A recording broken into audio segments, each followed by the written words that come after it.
Nous sommes dans le livre de Jean et je crois bien que pour ceux qui étaient ici présents à la nuit de prière, c'est un verset qui nous est déjà familier. C'est un verset où Dieu nous avait largement bénis. C'est un verset où Dieu nous avait largement instruits par sa parole. Et maintenant, si nous revenons encore sur ce même verset, ce n'est pas parce que nous n'avons pas d'autre chose à prêcher, mais c'est justement parce que Dieu a encore quelque chose qui doit nous révéler. Souvent, lorsque nous prêchons davantage sur un même verset, c'est justement parce que quoi? À l'intérieur de ce verset, il y a quelque chose de spécifique qui concerne la vie d'une personne. Ici, nous sommes dans le terme de l'adoration. Ici, le thème de ce séminaire, c'est adore Dieu avec ta bouche. Lorsque nous parlons ici de l'adoration, ici c'est quoi? L'adoration ici, c'est un terme ici qui nous amène, c'est un terme d'abord latin. Cela vient du latin ici adorem, ce qui veut dire ici à sa bouche. Cela vient du latin adorem qui veut dire à sa bouche. Mais on ne peut parler d'adoration sans parler de l'origine du verbe d'abord adorer. Adorer ici aussi à son étymologie ici qui vient du latin adora, qui veut nettement dire aussi ici adorer avec des prières, rendre un culte à une divinité.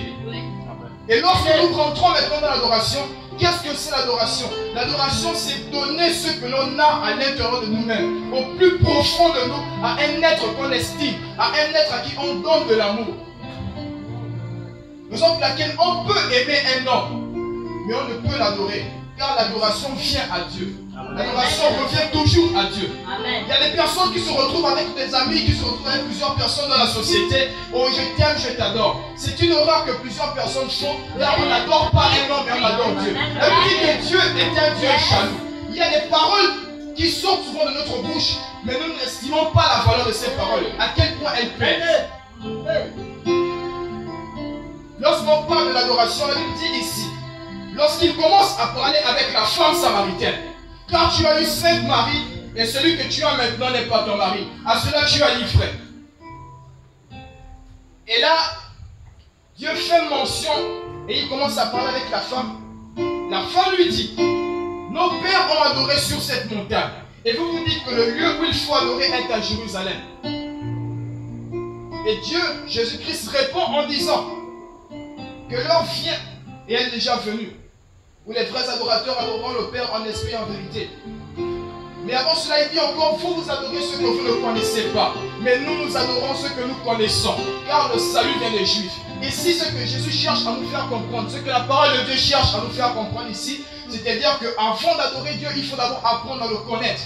On ne peut adorer une divinité qu'on ne connaît pas. On ne peut se lancer dans une adoration ou dans un culte sans savoir à qui on rend ce culte. Par exemple, il y a des personnes qui rentrent dans des moments intenses de prière, dans des moments intenses d'adoration, et ils ressentent les mêmes personnes. Ils ressentent le même fil lorsqu'ils sont rentrés. Parce que quoi, ils ne connaissent pas celui qu'ils adorent. Raison pour laquelle Jésus fait même ce point-là, il donne cette remarque. Vous adorez ce que vous ne connaissez pas. Mais ces personnes, ils ont bénéficié de la grâce parce qu'ils sont rentrés dans le domaine de la connaissance. Vous savez, la majorité des personnes qui se disent souvent adorateurs, lorsqu'ils se présentent devant Dieu et qu'ils disent qu'ils commencent à adorer Dieu, c'est parce qu'ils viennent adorer Dieu sans la mémoire. Lorsqu'on adore Dieu avec la mémoire. Lorsqu'on rentre dans la présence de Dieu et qu'on laisse la mémoire dehors, on viendra faire quelques minutes et on sortira. Mais lorsqu'on adore Dieu avec la mémoire, tu pourras dire, lorsque tu regardes ta vie, tu dis Seigneur, je te rends grâce. Lorsque tu regardes tes enfants, tu vas dire Seigneur, je te bénis pour mes enfants. Lorsque tu regardes ton travail, tu vas dire Seigneur, je te rends grâce pour mon travail. Lorsque tu regardes ton mariage, tu peux dire Seigneur, je te bénis pour mon mariage. Lorsque tu regardes l'accident que tu as raté à la route, tu peux dire Seigneur, je te bénis pour ta miséricorde. Lorsque tu regardes ta vie en train d'avancer, je peux dire Seigneur, je te bénis pour l'évolution de ma vie. Et si tu continues ainsi, tu vas adorer pendant des heures et tu deviendras un adorateur. Le plus souvent nous adorons Dieu, mais nous n'adorons pas avec la mémoire. Mais lorsqu'on se souvient de ce que Dieu a fait de nous, automatiquement nous devenons des adorateurs purs que Dieu recherche.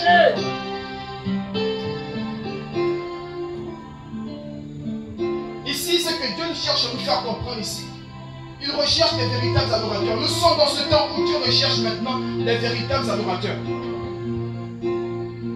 Mais comment maintenant façonner, comment construire cet adorateur que Dieu recherche? Comment construire cette adoration ou encore manifester cette adoration que Dieu recherche au plus profond de nous? Ce que Dieu cherche à nous faire comprendre ici, c'est-à-dire que nous devons d'abord commencer par un changement de comportement, car l'adoration de Dieu n'est bon que lorsque nous avons aussi un comportement qui plaît à Dieu. Et même lorsque nous sommes dans la présence de Dieu, il y a des manifestations, il y a des délivrances. La puissance de Dieu peut se manifester seulement lorsque la louange et l'adoration ont été bien faites. Un pasteur peut prendre le micro, il commence à prier. Peu importe son niveau spirituel, il peut prier, déclarer des paroles. Rien ne peut se passer parce que pour la louange et l'adoration ont été ratées.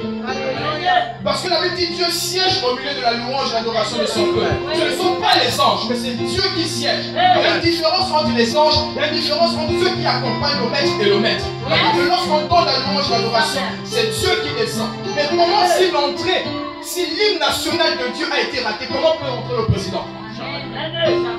Raison pour laquelle lors des conférences, c'est d'abord l'hymne national qui annonce le président. La louange, l'adoration, c'est l'hymne national de l'Éternel. Yes. Nous devons être des véritables adorateurs. Nous devons être des véritables adorateurs. Pendant que j'étais depuis à la maison, ça fait un jour. Dieu, est-ce que je peux parler? Pendant que j'étais à la maison, ça fait un jour. Et j'étais en train de prier. Voici, Dieu m'a montré le visage de cette femme. Dieu m'a montré le visage de cette femme. Et à l'intérieur de moi, Dieu me disait que cette femme est rattachée avec maman ici présente. Et lorsqu'il me parlait de cette femme, il me disait c'est une femme certes qui a traversé beaucoup d'épreuves. Mais c'est une femme réellement qui porte de l'amour pour ce que vous faites. C'est une femme qui porte de l'amour et qui est attachée au ministère, mais qui souvent, c'est comme si au fond d'elle, elle ressent des choses. C'est comme si souvent de temps en temps, elle était comme délaissée.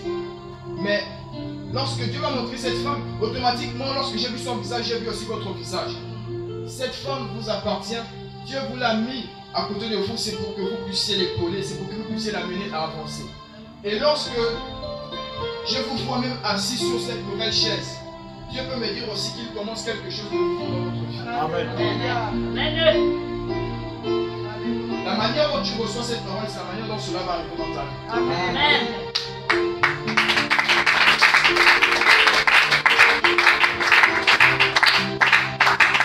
Souvent, il y a des choses qu'on peut nous dire, souvent, il y a des choses que Dieu peut révéler à certaines personnes. Mais souvent, ces choses tardent souvent à arriver par rapport au comportement que nous adaptons. Souvent, lorsque nous avançons dans la vie, nous prenons plus attache, nous prenons plus conscience. Nous nous référons plus d'abord aux difficultés qui nous sont placées sur notre chemin. Nous nous référons plus d'abord aux obstacles qui nous sont placés sur notre chemin. Mais nous oublions d'abord la grandeur de notre histoire. Nous devons prendre conscience d'abord que nous avons une grande histoire avant de penser aux difficultés qui sont devant nous. Et lorsque nous regardons d'abord les obstacles, nous oublions celui qui nous conduit. Regardez, lorsqu'on monte dans un train, on ne cherche pas à connaître qui est le conducteur du train. Lorsqu'on monte dans un avion, on ne cherche pas à connaître qui est le pilote. Mais pourquoi nous cherchons, nous nous inquiétons à chaque fois de celui qui conduit notre vie. Celui qui conduit ta vie n'est pas un pilote. Celui qui conduit ta vie n'est pas une personne comme les autres. Jamais on ne s'est demandé qui est l'auteur ou qui est le conducteur. Mais nous nous inquiétons chaque jour de celui qui conduit notre vie. Est-ce que je vais tomber aujourd'hui? Est-ce que demain on va me renvoyer? Est-ce que demain je serai accepté dans telle société? Je conduis par une personne qui n'échoue jamais. Amen. Amen. Et lorsque je parle ainsi, Dieu nous amène encore à comprendre que par l'adoration, il y a des mouvements qui s'opèrent dans les cieux. Par l'adoration, il y a des mouvements qui s'opèrent dans les vies. Raison pour laquelle il y a ces personnes qui peuvent être délivrées, peu importe la maladie, pas seulement par la prière, mais aussi par l'adoration. Il y a des personnes qui peuvent ressentir des choses, qui peuvent ressentir des effets à l'intérieur de leur esprit, à l'intérieur de leur être. Mais cela peut être transformé, cela peut être chassé par rapport à l'adoration qui est donnée, par rapport à la qualité de l'adoration qui est transmise. Raison pour laquelle Dieu dit d'abord, il ne cherche pas ceux qui prêchent en esprit et en vérité. Il ne cherche pas ceux qui prient en esprit et en vérité. Mais il cherche ceux qui l'adorent en esprit et en vérité. Amen. Car ce sont ceux-là les adorateurs que le Père recherche. Plusieurs personnes se sont dit que s'ils n'arrivent pas à prêcher comme toi tu prêches, jamais ils ne seront des véritables adorateurs. Plusieurs personnes se sont dit que s'ils n'arrivent pas à bien s'exprimer devant un public, jamais ils ne seront des véritables adorateurs. Plusieurs personnes se sont dit que s'ils n'ont pas la manière dont il faut s'exprimer, jamais ils ne seront acceptés ou jamais ils ne seront des véritables adorateurs. Mais ils ont oublié une chose, c'est que Dieu cherche d'abord ceux qui l'adorent premièrement, c'est-à-dire que l'adoration doit venir, c'est celle qui découle à l'intérieur de nous-mêmes. Il n'y a rien qui peut sortir de notre bouche qu'on ne peut offrir à Dieu, car ce que Dieu regarde premièrement d'abord sur le cœur. Lorsqu'à l'intérieur de toi-même tu conçois une adoration digne et palpable à Dieu, Dieu prend plaisir à cela. Et souvent, lorsqu'on s'attache et lorsqu'on veut comprendre Dieu dans tous ses sens, il faut apprendre souvent à regarder Dieu dans toutes ses formes. Souvent, nous avons appris à prier selon que Jésus l'a montré à ses disciples. Notre Père qui est aux cieux. C'est logique, c'est la Bible qui le dit. Mais toutefois, celui qui dit notre Mère qui est aux cieux n'a pas non plus tort. Parce qu'il faut apprendre à regarder Dieu des deux côtés. La Bible dit que Dieu est esprit. Et un esprit n'a pas de sexe. Dieu est esprit. Et lorsqu'on parle ainsi, lorsqu'on apprend à regarder Dieu dans les deux sens, on comprend ici qu'on peut regarder Dieu du côté paternel et on peut aussi regarder Dieu du côté maternel. Lorsqu'on dit par exemple El Shaddai, El Shaddai veut dire quoi ici, le Dieu Tout-Puissant. Vous connaissez ce que veut dire El Shaddai dans le plus profond de la signification. El Shaddai ici veut aussi dire le Dieu qui a des mamelles. Parce que Dieu ici est un père, mais d'un autre côté, Dieu aussi peut être représenté ici comme une mère. Regardez, la manière dont les pères aiment les enfants, c'est différent de la manière dont les mamans aiment les enfants qui elles-mêmes les ont mis au monde. Un père peut aimer un enfant, mais c'est différent de la manière dont la mère qui a porté l'enfant aime son enfant.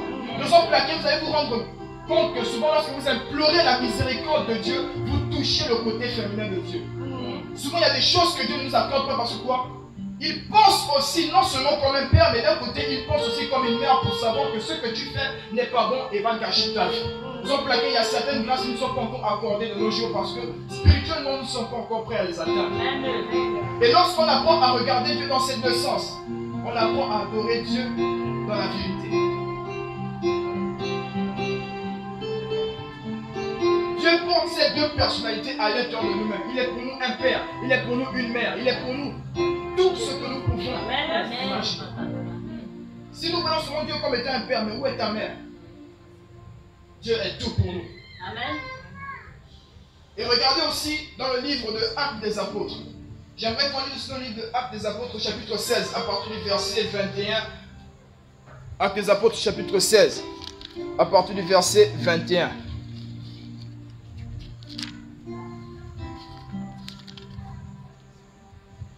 La Bible dit dans le livre de Actes des Apôtres, chapitre 16, à partir du verset 21, ce sont des Juifs qui annonçaient des coutumes qui ne nous ont permis ni de recevoir ni de suivre. Attendez, excusez-moi. Actes des Apôtres, chapitre 20, à partir du verset... Actes des Apôtres, chapitre 16, à partir du verset 25. Vers le milieu de la nuit, Paul et Silas prièrent et chantaient des louanges de Dieu, et les prisonniers les entendirent. Au verset 26. Tout à coup, il se fit un grand tremblement de terre, en sorte que les fondements de la prison furent ébranlés. Au même instant, toutes les portes s'ouvrirent, et les liens de tous les prisonniers furent rompus. Au verset 27, le geôlier se réveilla, et lorsqu'il vit les portes de la prison ouvertes, il tira son épée et allait se tuer, pensant que les prisonniers s'étaient enfuis. Au verset 28, mais Paul cria d'une voix forte, ne te fais point de mal, nous sommes tous ici. Regardez ce qui s'est passé ici. La Bible dit que lorsque Paul et Silas, dans Actes des Apôtres chapitre 16, à partir du verset 25, lorsque Paul et Silas étaient dans la prison, ce qu'ils ont eu à faire, l'initiative qu'ils ont prise face à cette situation, ils n'ont pas commencé à prier, ils n'ont pas commencé à danser, ils n'ont pas commencé à crier à Dieu, mais ils ont commencé à chanter des louanges. Ils ont commencé à adorer Dieu d'une manière pas comme les autres. C'est pour te dire que dans certaines situations, Dieu n'a pas forcément besoin de tes prières, mais il a besoin de ton adoration. Et si tu comprends cela, tu sauras que dans certaines situations, je n'ai pas besoin de m'agiter. Je n'ai pas besoin prier, mais j'espère que nous devons l'adorer.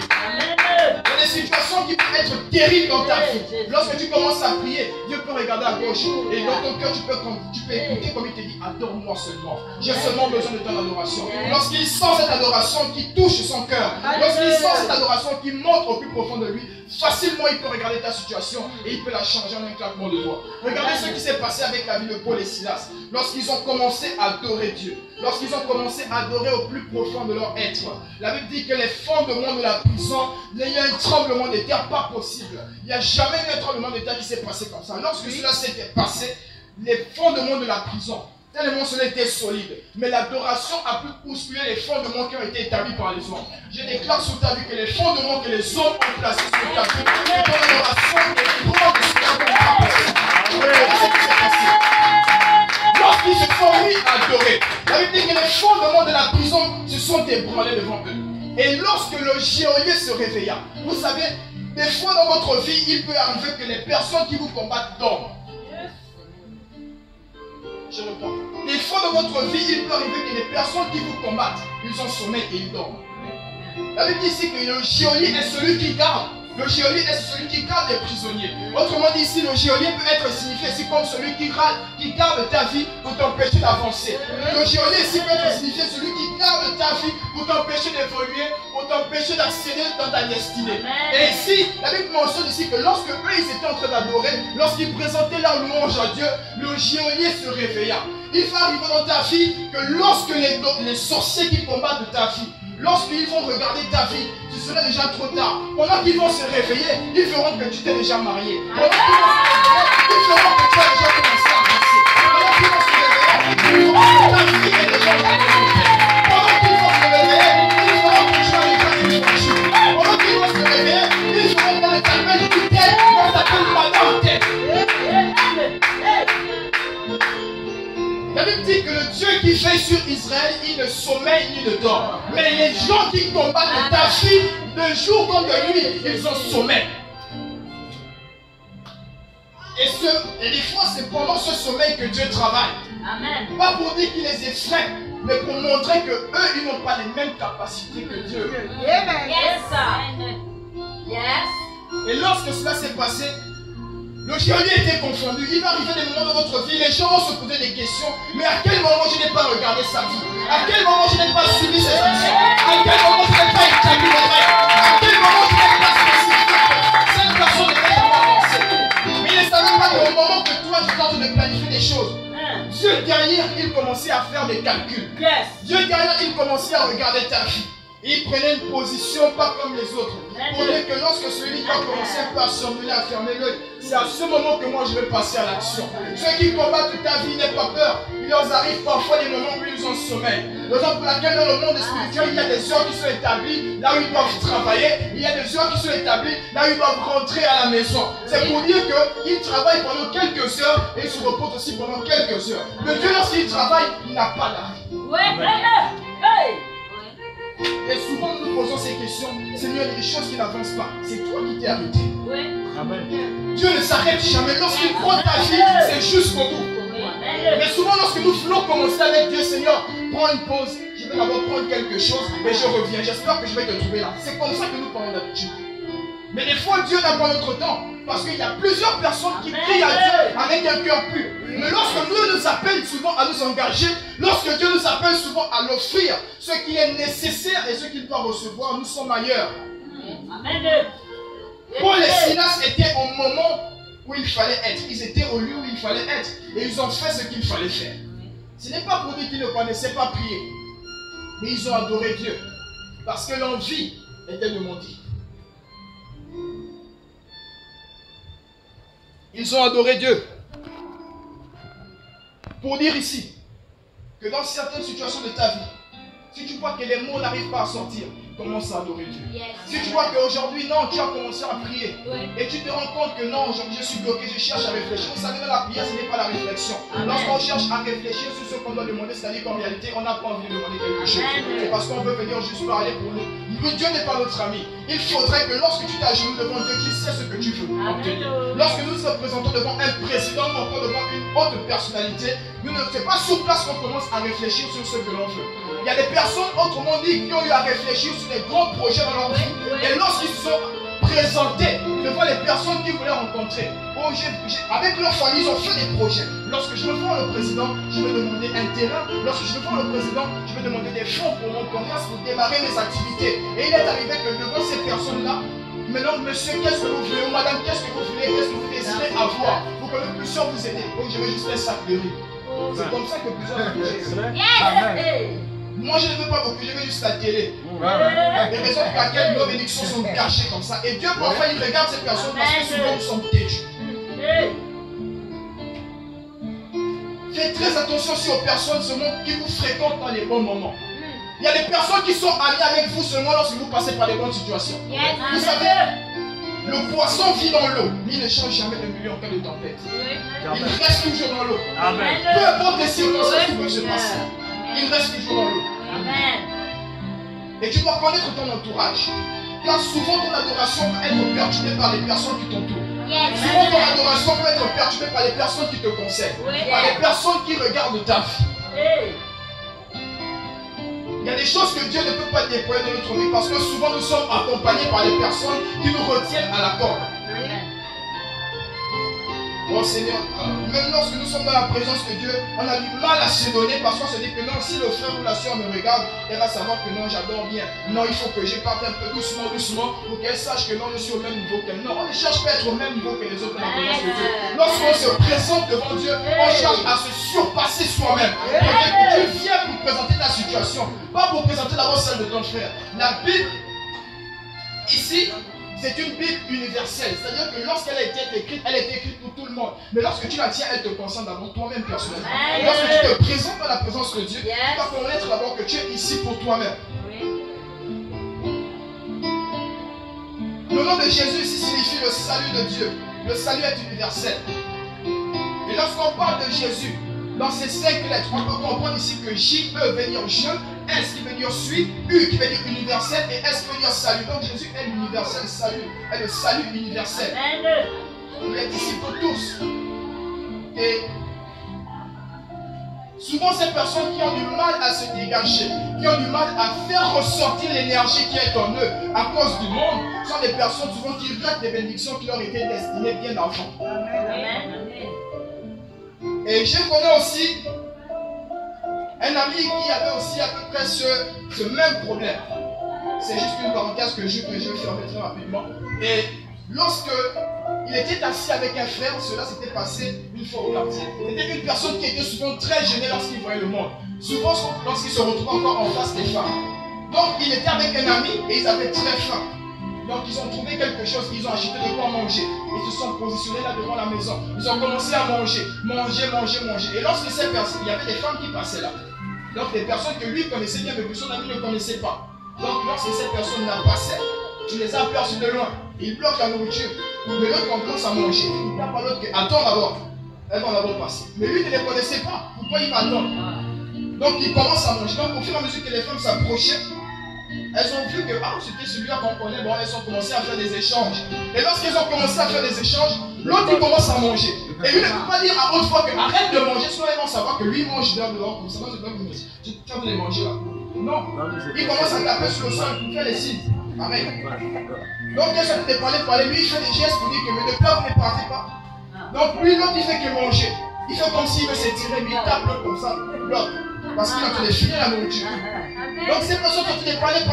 Au fur et à mesure qu'elles sont là, il commence à enclencher des trucs. Donc il veut se lever, il veut se lever le pantalon, il tape le pied au sol. Il jette le coup d'œil pour dire bloque d'abord, ne finit pas. Et au fur et à mesure, maintenant qu'elle parlait, c'est ceux qui sont partis. Le bon monsieur avait fini la nourriture. Parce que souvent nous nous mettons même mal à l'aise à cause des personnes qui parlent. C'est sur ton corps que moi je crois. Évite de déchirer des personnes qui ne te t'acculent pas. Évite de déchirer des personnes, même qui sont dans la maison de Dieu, qui sont d'abord là pour eux. Parce que souvent tu bloques même ce que tu veux recevoir, souvent ce que Dieu veut te donner. Parce que toi, tu sers le comportement qui doit être approché. Tu sers les actions qui doivent être données à Dieu. Et même dans la maison de Dieu, nous faisons face à ces personnes qui disent que lorsque je vais me marier, je vais adorer Dieu comme jamais. Lorsque je vais la voiture, je vais danser pour Dieu comme jamais. Mais je me pose une question. Entre la voiture et Dieu, qu'est-ce qui est plus important? Entre la voiture et Dieu, qu'est-ce qui est plus important? Entre le travail et Dieu, qu'est-ce qui est plus important? Mais pourquoi dire que lorsque je vais avoir la voiture, je vais danser comme jamais? Non, c'est-à-dire que nous sommes ici par intérêt, et ce qui nous intéresse, ce sont les biens et non Dieu. Sinon, jamais on aurait eu à dire que lorsque je vais me marier, je vais danser comme jamais. Sinon, pourquoi aujourd'hui tu ne danses pas alors que tu ne t'es pas marié? Souvent, c'est cette action-là que Dieu attend de ta part. Ta bénédiction ne viendra seulement de la manière dont tu vas te dégager devant Dieu. Ta bénédiction ne viendra seulement au moment où tu vas te déployer devant Dieu. Là, souvent, Dieu attend ta danse. Dieu attend ta louange. Dieu attend ton adoration. Mais toi, tu dis d'abord à Dieu, moi j'attends d'abord mon mariage. Mais entre lui et toi, qui détient la bénédiction? Dieu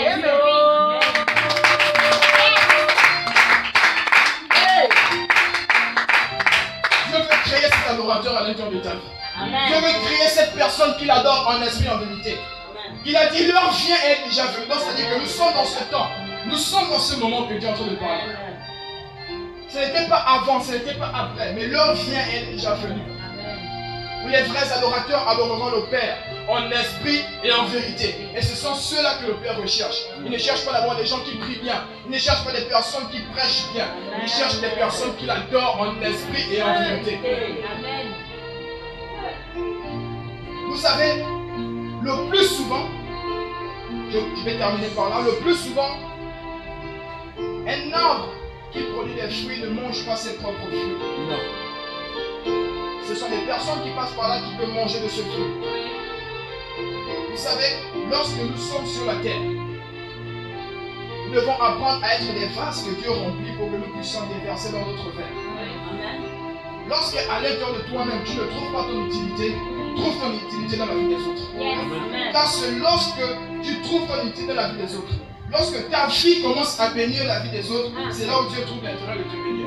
Lorsque tu n'as pas une utilité palpable sur la terre, Dieu ne peut pas te bénir dans cela. Lorsque tu ne trouves pas ton utilité quelque part, trouve ton utilité dans la vie des autres. Dieu veut que tu sois un vase que Dieu remplit afin que tu déverses dans notre verre. Car au fur et à mesure que ton vase sera vide, Dieu trouvera davantage l'envie de remplir encore dans ton vase afin que tu puisses déverser dans notre verre. Sois un vase que Dieu remplit à chaque fois. Car ta vie doit servir de bénédiction pour ceux qui t'entourent. Ta vie doit servir de bénédiction pour ceux qui te suivent. Ta vie doit servir de lumière pour ceux qui marchent derrière toi.